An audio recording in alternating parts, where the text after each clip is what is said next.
On kind of an update on what's been going on in the Fed this week with the DHS package and all the other moving pieces. Yeah, Brian, thank you very much. What hasn't been, what has been, just a little bit on that. Uh, wow. So no movement until last night at 3 o'clock in the morning, or today at 3 o'clock in the morning. Senate passed over a DHS bill, and then left town. House didn't really take it that well.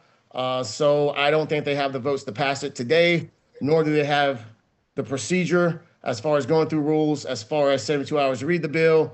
So it's a kerfuffle right now. So members are kind of just sitting around the house to see what's going to happen. So with all that being going on, there's not really much moving in Washington, which sometimes is a good thing.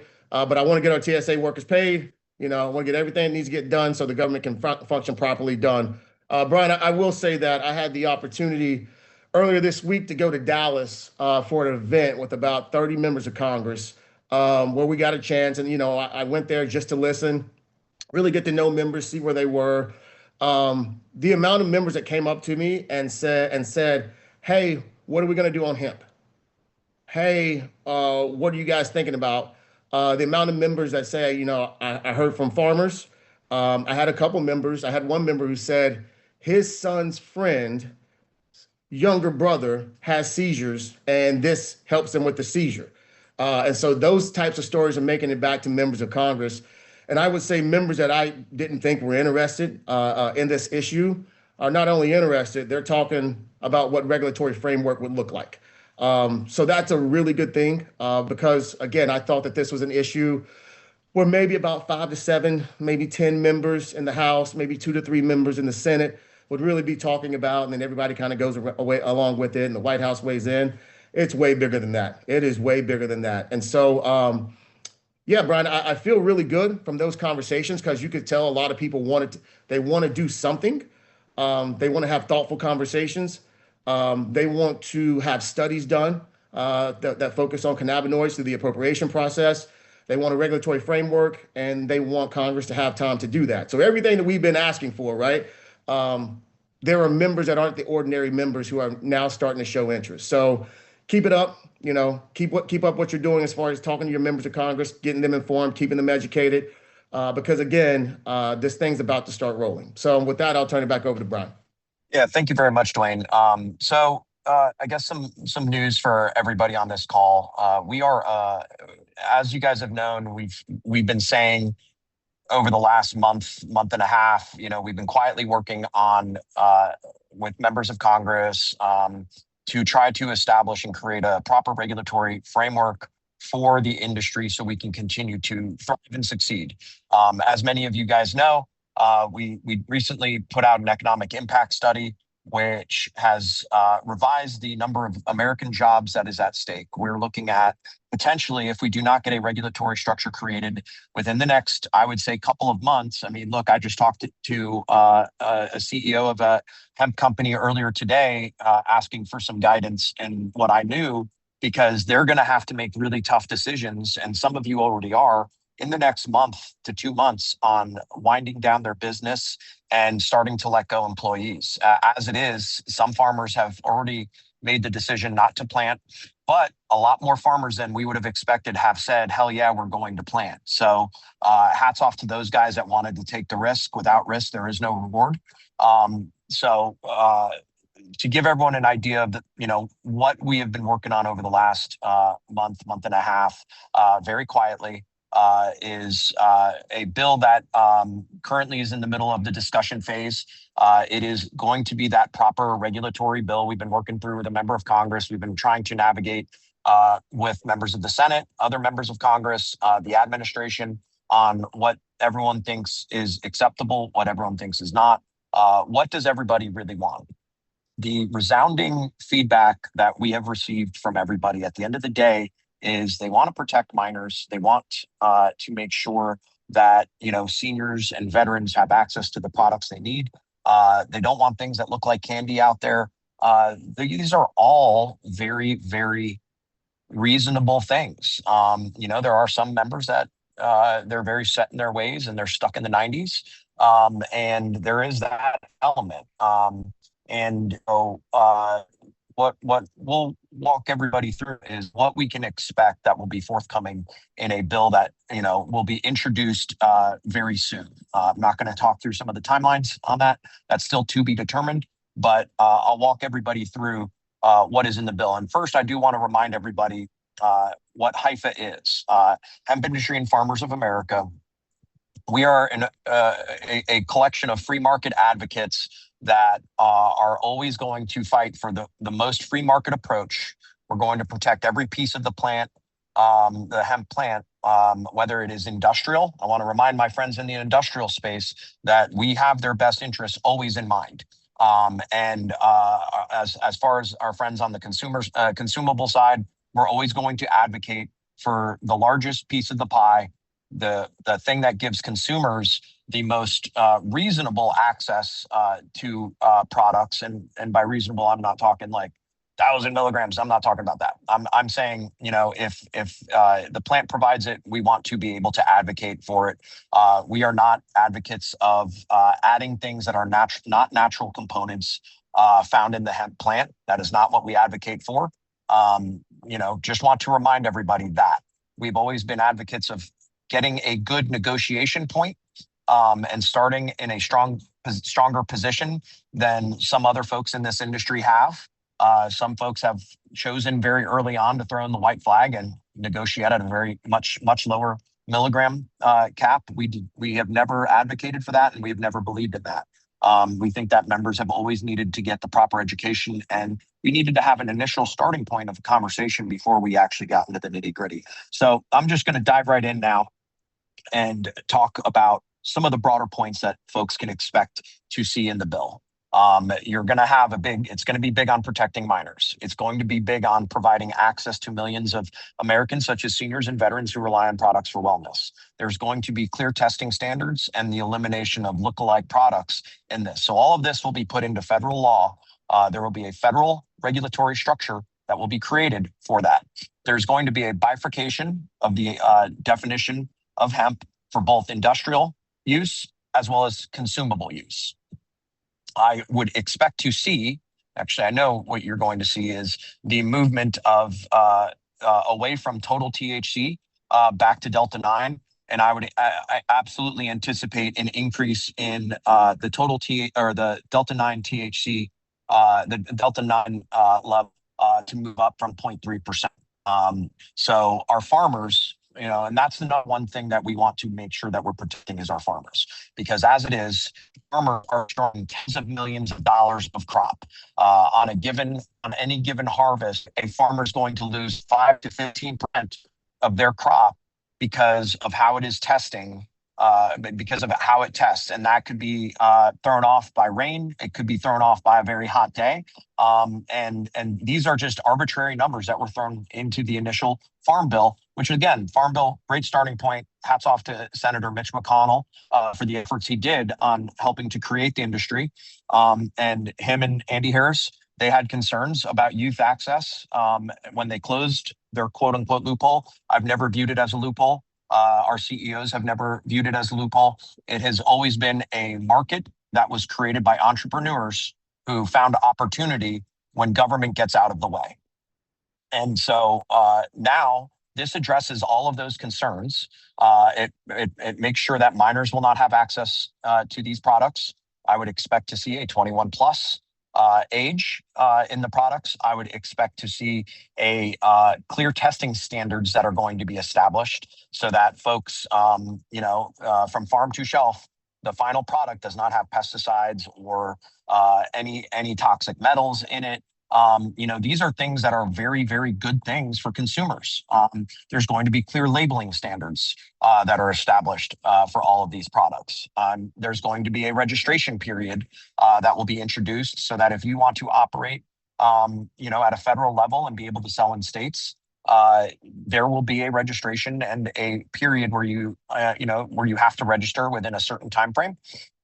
And another really important piece to this is that work in progress material will be exempt. So the THC volume that will be counted will only be in a finished product. And so that's another really positive thing for our folks on that are in the middle steps of the chain. Other things that this is going to do is it's going to allow for the coverage of hemp-derived products for chronically ill, for coverage under Medicare Advantage. That is another awesome thing that is going to be created in this. Those are some of the broader points of what I would anticipate will be in the bill. Very soon, once the final version of the bill is going to be released, as far as the timelines of that go, I don't know. But what I could tell everybody is I would anticipate, and we're going to be operating very quickly and judiciously on this. But over the course of the next 2 to 8 weeks, I would anticipate a version of this bill or this bill to be put into one of the moving vehicles. Could be a standalone. I'm not going to get into the nuance of process right now, but I want everyone to understand that there is a regulatory bill that is not a carve out. I want to stress that there is not a carve out for one segment of the industry or another. It is all encompassing for everybody that operates in this space that has a consumer preference. We have never operated at a level where we want to cut off one piece of this industry for the benefit of others. We have long advocated against that. I also think it is a weak negotiation point. And we have always looked after every piece of the plant, every product, so long as it originates from within the plant, we have advocated for and we will continue to advocate for. And again, I want folks to understand, anybody that has tried to just do a carve out just for their segment, I understand the business interests there. It has never been at the benefit of consumers. It has been for the benefit of themselves. And I get that. Business interests are important. You have to pay your employees. You have to keep your business going. I get that. But you don't have to do that. And that's my message to some of my colleagues that might have thought that that is the way. It is not. So there will be a regulatory bill that will be forthcoming. But I gave everyone some of the broader points. So I want everyone to, over the course of the next week, go into your weekend, go into Easter next week at ease. I want everyone to know that the thing that we have been diligently working on over the last month and a half with a member of Congress whose name will be released at, I'm sure, at a later date. And apologies for being cagey on this, but I don't want to get too far ahead of the process, but I want people to understand what's coming. And I want everyone to be light into the tunnel because we will get this done. We will pass a regulatory structure. We have long said we will get it done. And most importantly, I want to take a moment and give a shout out to all of the CEOs in Haifa that have been also involved in this process, that have been doing ledge text reviews over the last month, have been making edits, who have been giving their thoughts, who have been a part of this process. Because without their leadership and without the funds that they could choose to keep and save for a rainy day, without their investment into the lobby team that we have put money in to fund, and I want to also stress this, without the lobby team and the efforts that they have done, this industry would not have this kind of bill. We are funding, I believe it's 8 or 9 lobbyists right now, more than any other association. We're driving hundreds of thousands of dollars per month into a federal lobbying operation. These are dollars that we'd much rather be using in states, but we have to fix the Fed because that will make our lives easier in states. And so everybody, and I want to thank all of the CEOs of Haifa that have been funding the operation, that have been keeping the lights on, and have not once blinked at the requests and asks that we need in order to get this done. And this includes giving money to politicians. This includes paying for lobbyists. There have been very, very generous people that, I can think of, 3-4 guys right now off the top of my head that are putting in $100,000 plus themselves a month, $100,000. Okay. So world of credit needs to go to those individuals. There will be a time for that. But I just want folks to understand, like, if it wasn't for the CEOs of Haifa that have been backing this and have not once blinked at the process, we would not be getting a regulatory bill structured the way that we will see released over the course of the next month and a half, or the next couple of weeks. And without this member of Congress, who is a true advocate of this industry, and that's another important thing to note. Without this member of Congress, we would not have the lifeline that we have. And without folks in the admin and folks that are also in Congress that are allies, we would not have the hope that we have to protect and save this business or this industry. So that being said, I'm off my soapbox. I'll give a quick update also in other states. It seems like HIFA will be joining some of the litigation efforts over in Texas with our friends over at Texas Hemp Business Council. Love working with those guys. Cynthia, you're the bomb. So that's just a quick update on Texas. But I anticipate the lawsuit should be filed over the course of the next week or so. And just as a reminder to folks that might freak out, oh my God, the timeline's coming up. Texas has said that they will be providing a grace period before the implementation of those rules. So that being said, Dwayne, got any thoughts you want to add, or you want to dive right into questions? We can go to a couple questions. Just real quick, reemphasizing, we are very happy with members of Congress who have been stepping up, right? And again, as Brian has alluded to, but I'll allude to it as well, these members have really kind of taken the ball and not just ran with it, but really have had the conversations, reached out to the industry, heard from the industry about what's good, what's bad, unlike the people who tried to shut down the industry that didn't listen to the industry, and now they're sitting here with egg on their face. But again, I digress between Harris and McConnell. So it has been a really big breath of fresh air because I think we'll always think that there's strength in numbers. So the more amount of members who are taking part in the conversation, going back and forth, I think the better. And we'll get there. All right. So let's see. We're going to go Patrick. With China being the only place in the world that produces huge volumes of CBD isolate, why doesn't HIFA add to your lobbying efforts the fact that China will immediately fill the void left by the ban that is in place? Patrick, we are. That's literally part of what I've been saying when I was in Texas. I was like, if there's a shortage, where do you think they're going to look? And without a doubt, every member was like, China. I was like, absolutely. And so it's well recognized. And again, that's why you're again seeing members of Congress that are kind of jumping in and saying like, well, I mean, if it's coming from China, guys, come on. So, Brian, is there anything you want to add to that? Yeah, I do want to add to that because when the McConnell-Harris ban took place in November, that is exactly what they did. They handed the entire CBD industry over to China, who does not have clear testing standards, who does not have, the same regulatory environment that we do have. I think everyone, when you look to our friends over in the vaping side of the industry, everyone years ago remembers hearing about popcorn laws. Well, those were all Chinese vapes. Okay, those were all vapes coming from China that didn't have clear testing standards. And so what we're going to do is hand it over to China? Absolutely not. We're not going to do that. So one of the most important things that will be in this bill that will make sure the CBD industry is protected in America is by protecting work in progress material. So there will be no, requirement on them for hitting a certain THC volume or whatever, right? It protects that piece of the industry and only measures it on finished goods. So yeah, we've been talking about China. Done with China. Yeah. I hate China. All right. We got a couple. No bet. Who is sponsoring the bill? Is it in the House or the Senate? As Brian's saying right now, we're going to leave that up to the member of Congress to say, when it's their time to drop the bill. It is their bill. We are definitely excited to assist and push on the advocacy level. But when they agree on what they want to drop and what is in it, we will provide further information. But I think Brian did a great job of going through, some of the pillars that are in the bill that are actually non-controversial. So again, when the time is right, you guys will know. Yep. Amen. All right, Scott, Green Nursery. Sounds really great, but how confident will it get any traction since nothing else yet has? Not being cynical, just hopeful you have something more that you know.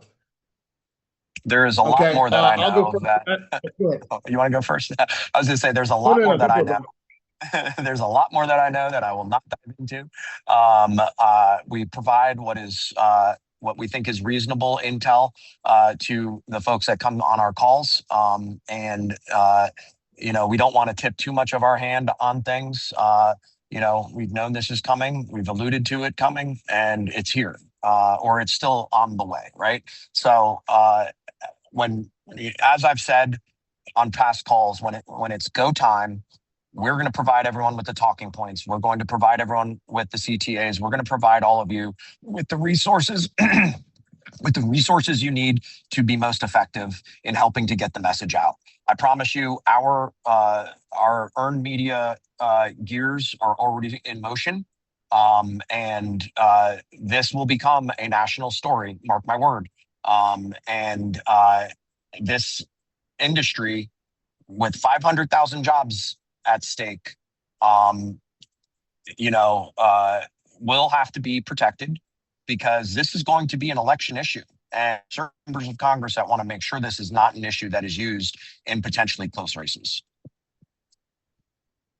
And I'll add to that. I would say, if you follow the process of when this started, well, not to follow the process, but like, okay, let's look at November. We organized a fly-in in January to push the extension. And again, I said this last week and the week before, and what we heard back from members was we weren't comfortable. They weren't comfortable with pushing a straight extension without some sort of framework, right? And so again, we went back. We're talking to people. We're talking to members of Congress.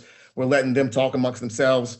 And this is the next process. So I get where you're coming from. It's like, why will this work? Well, as we continue to go and talk to members and they keep hearing from you guys, and these members are looking at it, instead of saying, no, you got to end it because it kills kids, like some members have been saying, instead we're saying we want an extension, we want a regulatory process. And what we're finding out is there are a lot of members that are starting to say, well, yeah, there should be a regulatory process. And even if we want to have hearings and mark it up and do this, we need time to do that. Right. So it actually kind of fits hand in glove. Why are you asking for extension? Because we need time for the regulatory framework to get implemented, right? Pass through the House, get implemented, and enforced. And so, again, I wish this could have happened a year ago. I want to give certainty to as many people as possible. But we're actually taking the next step for what members are asking for. Green Essential naturally. Will federal regulations supersede what the states require? So what I would anticipate is states will have the ability to make their own rules. Just like with alcohol and tobacco, states have the ability to make their own rules as it pertains to those industries. But what I would say is the transportation across states is going to be protected. That will not be a problem. But if a state wants to make rules such as where products can be sold, how they can be sold, that's up to the individual states. We also are big advocates of states' rights here, and will defend their right to make the rules, but we're going to absolutely go to battle with them for every step of the process to ensure that we get the right rules and right regulations to protect every piece of this industry. And I will also add that a regulatory structure and framework will provide a lot of clarity at the state level for these products. As we saw in Texas last legislative session, number one complaint that I heard from members of members of the House in particular, was that the lack of federal clarity creates problems for them, and they want the Fed to weigh in to provide them what the guidance will be for how to regulate the industry. And so I think that our lives will get a little bit easier in states, so long as we also can make sure that our friends in this industry, I stress the word friends, are not working against us. So I will say that, the conversations I had with a couple of members when I was in Frisco, I actually pointed out Tennessee. I think Tennessee is one of the states that are doing it the best. And I told them, if you're looking for a good regulatory state, look at Tennessee. Take a lot of what Tennessee's doing in your conversations, and ask, poke around. And I think that's what a lot of the members of Congress up here who are interested in this issue, who are new to this issue, who are hearing from their constituents, they're looking at what, give us stuff that works, because if it works on the state level, and Brian said it best, federal hands can keep their hands off of it, but have a overseeing department that could work. Okay. Chris, do you expect the final version of the bill to be one that will get Congress approval based on the conversations of the wants and needs they want to see in the bill? Let me take this one, Brian. Do I expect the final version? I have been in this town for 20 years, and anybody that's dealt with any type of legislation, what it starts out as is not what's going to end up as. And I think therein lies the conversations that we continue to have. You know, I think that's where you guys are going to become very important, right? I think, once said bill drops, the coalition is formed, right? There may be members that have certain motives, certain alternatives, want to tweak this. It's an amendment process. And I mean, that's just the way the Constitution works, right? And so, I would say what Brian said it earlier, it's being discussed amongst members right now. Whatever comes out still has to get marked up or put into a packet. There's an amendment process and everything else. So that's where you're going to lean on us. As Brian said, HIFA's got a really good lobbying team, that can, break it down like a fraction. So I hope that answers your question on that one. We'll have more as we move through the process. Kyle, we appreciate you so much. We're ready to move when you need us. Thank you, guys. Thank you, Kyle. Definitely appreciate it. Brian, I want to bring a little sunshine to brighten everyone's day. Brian Dombrowski, not Brian Swinson. Sorry, guys. I want to bring a little sunshine. But Brian Dombrowski, I will say, has another awesome haircut, just like you and I, Dwayne. Hey, welcome to the Milk Duds. I want to bring a little sunshine to brighten everyone's day. The dank informer has had his account suspended on X. Yeah. Dank informer, a shill of the MSOs, has had his account suspended. Congratulations. That guy has spread so many lies about this industry, and has been nothing but a malicious spreader of misinformation. So RIP, bro. Well, we got time Thanks, for Brian. a couple more. Again, Shy, what do you need us to do to support you? The time's coming. As Brian said, the last couple calls, when it's time to roll, we'll have the CTAs, we'll have the, contact your member of Congress, and we'll go from there. We will have a very in-depth plan. We've been working through the last month, timed with earned media, timed with letters to the editor again. This will be a very aggressive plan that when we initially were banned, we were able to get hundreds of thousands of emails out. We're going to have to do the same damn thing and turn up the volume, because this will be the shot.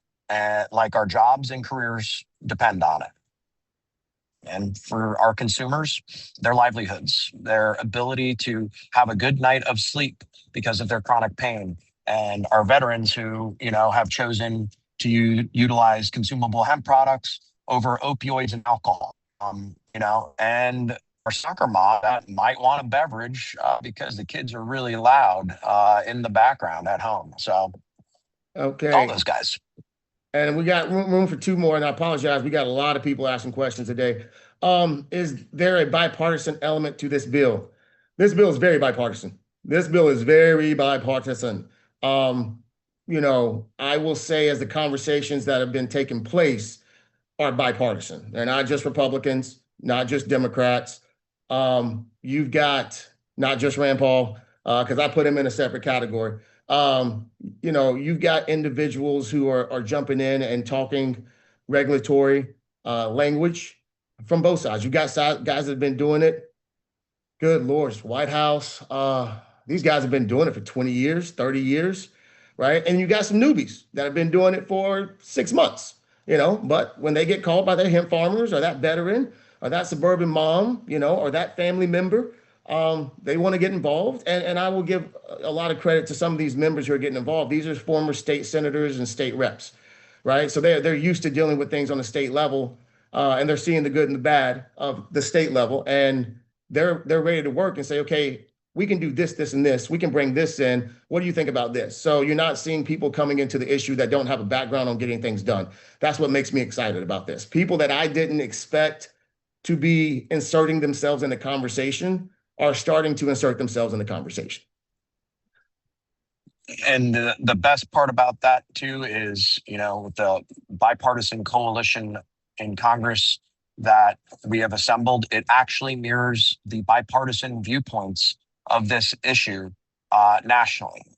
As you guys have seen in the past, we're one of the only groups in the country that actually puts money to polling, so we can poll test and understand how important and how people view our issue. 72% of Americans want to see this industry regulated, and that is exactly what this bill will do. I think that it is probably the most bipartisan issue in America, maybe tied with a national voter ID thing. So I think that's something that's just really important for folks to understand, is how bipartisan this issue is. Okay, and we'll end with Josh Miller.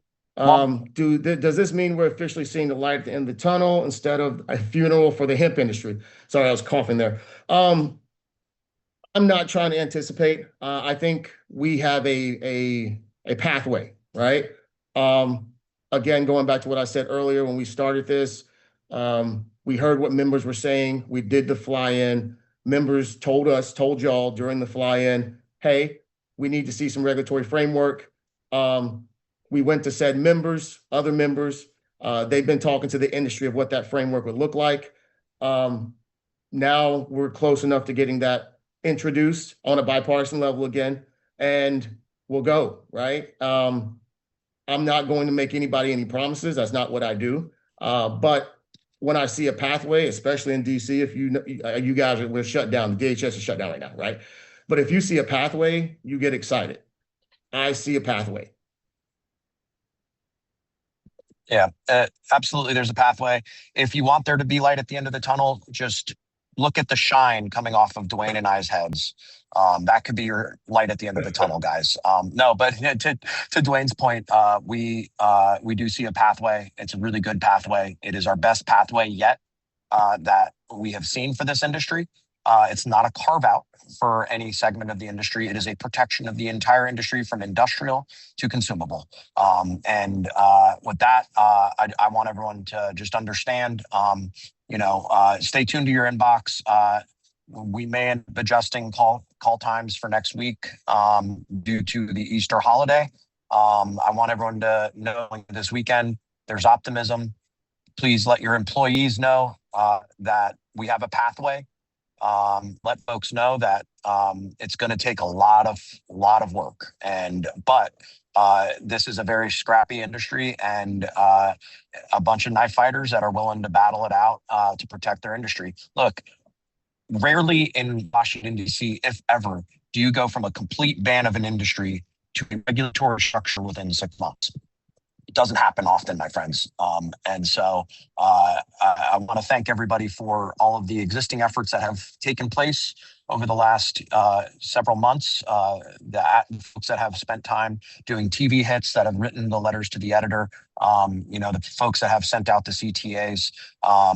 The time will come to hit the go button, and that is coming very quickly. So I want to thank everybody for taking time out to hop on another call. We will be in touch. We will be talking to you guys. Have a wonderful weekend. And let's get ready to work. Have a good one, guys. Bye.